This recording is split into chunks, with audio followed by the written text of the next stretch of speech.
Assalamu alaikum. Hello everyone. Welcome back to my another video. In this video, how to make manually draw shadow in Photoshop. Okay, first of all, see the subject down, create a new layer, hide this layer, then select brush tool, black, right click mouse, use the hardness, size, okay, opacity,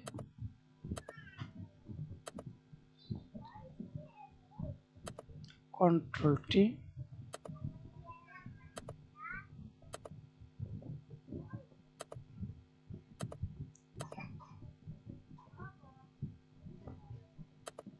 opacity, okay. Now we can see this manually draw a shadow. Thanks for watching video. Please subscribe to my channel, like, comment, share.